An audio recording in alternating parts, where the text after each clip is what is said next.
వాహ్! జగన్మోహన్ రెడ్డి గారు సూపర్గా చెప్తున్నారండి మీరు. ఏంటండి, రైతుల పట్ల మీరు సింపథైజరా? మరి రైతులకి కష్టాలు వచ్చినప్పుడు, మరి నష్టాలు వచ్చినప్పుడు మాట్లాడరు. నేను వచ్చిన తర్వాత తేలుస్తాను, నేను 3 సంవత్సరాల తర్వాత వస్తాను, అదంతా నేను తీరుస్తాను. అప్పుడు ప్రజెంట్ ఏం చేయరు అనమాట. అప్పుడు దాకా రైతులు అట్లాగే ఉండిపోవాలి. ఇంకొక విషయం ఏం చెప్తున్నారంటే, అమరావతి రాజధానిలో ప్రాంతాల్లో మీరు తిరుగుతారా అని చెప్పేసి ఒక ఛానల్ అడిగితే మీరేం చెప్పారు?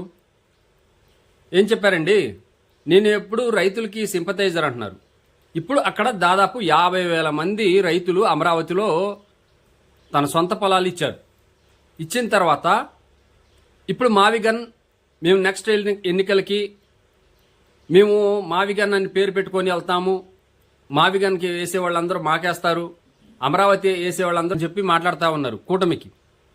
ఏమండి, అంటే అమరావతిలో 50,000 మంది రైతులు ఉన్నారండి. వాళ్ళు ఇచ్చారు, రైతులు ఇచ్చారు పొలాలు. మరి వాళ్ళందరికీ మీరు అన్యాయం చేసినట్టు కాదా? గతంలో ఎన్నికలకు ముందేమో నేను ఇక్కడే రాజధాని కట్టుకుంటున్నాను, నేను ఇక్కడే ఇల్లు కట్టుకుంటా ఉన్నాను, ఈ రాజధాని ఇక్కడే ఉంటుంది అని చెప్పేసి దుష్ప్రచారం అని చెప్పేసి అప్పుడు మాట్లాడారు కదా. మరి ఇప్పుడెందుకు అలా మాట్లాడుతూ ఉన్నారు? ఒకసారి చూడండి జగన్మోహన్ రెడ్డి గారు ఎలా మాట్లాడుతున్నారో. వ్యతిరేకం, నేను రైతులకి వ్యతిరేకం కాదంటున్నారు. చూడండి.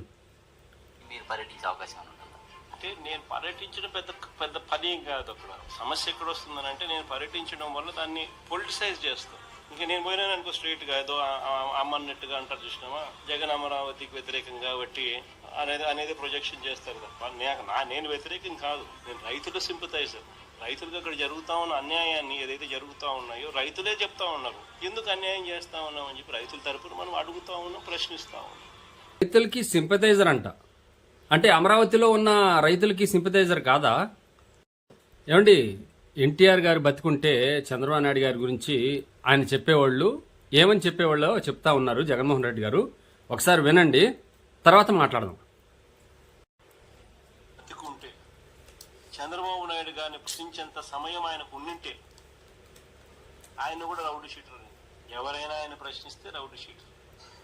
ఎన్టీఆర్ గారు గన బతికుంటే చంద్రబాబు నాయుడు గారిని ప్రశ్నించేంత సమయం ఆయనకు ఉండింటే ఆయన కూడా రౌడీ షీటర్. ఎవరైనా ఆయన ప్రశ్నిస్తే రౌడీ షీటర్. నిజమేనండి, మీరు చెప్పింది కరెక్టే. మీరు చెప్పింది 100% కరెక్ట్. ఎందుకంటే ఏమండి, జగన్మోహన్ రెడ్డి గారు మీ బాబాయిని చంపేశారు, గొడ్ల పొట్టుతో చంపేశారని చెప్పేసి మీరు ఒకప్పుడు చెప్పారు. అదే మీ బాబాయ్ కనుక బతికుంటే, దేవుడి దయ వల్ల కనుక బతికి ఉండేట్లయితే ఈరోజు ఆయన మీద దాడి ఎవరు చేశారు, ఎవరు చంపించబోయారు అనేది బయటకు వచ్చేది. ఈరోజు ఈ మాటలు మాట్లాడేవాళ్ళు కాదు. ఏమండి, మీ బాబాయిని ఎవరు చంపారో మీకు తెలుసు. ఏమండి, అది నారాసుర రక్త చరిత్ర అని చెప్పేసి ఆ రోజు చంద్రబాబు నాయుడు గారిని మీద పెట్టేసి ఈరోజు అవకాశం కోసం మళ్ళీ అవకాశం కోసం ఏదేదో మాట్లాడుతూ ఉన్నారు. ప్రజల్లో సింపతి కోసం మళ్ళీ కొన్ని రోజులు ముందు చంద్రబాబు నాయుడు గారు అసెంబ్లీలో తిట్టారు. నెక్స్ట్ మీ అసెంబ్లీకి ఎలా వస్తారో చూస్తాము అని చెప్పేసి చంద్రబాబు నాయుడు గారు అన్నారని చెప్పేసి మీరు మాట్లాడుతూ ఉంటే, ఏమండి, ఇప్పుడు ప్రజల్లో మీకు సింపతి లేదు. ఏంటంటే, ఒకటి ప్రజలు ఓటేయరు, నెక్స్ట్ మీరు గెలవలేరు. కాబట్టి ఎట్లాగైనా సరే ఇప్పుడు సింపతి రావాలి.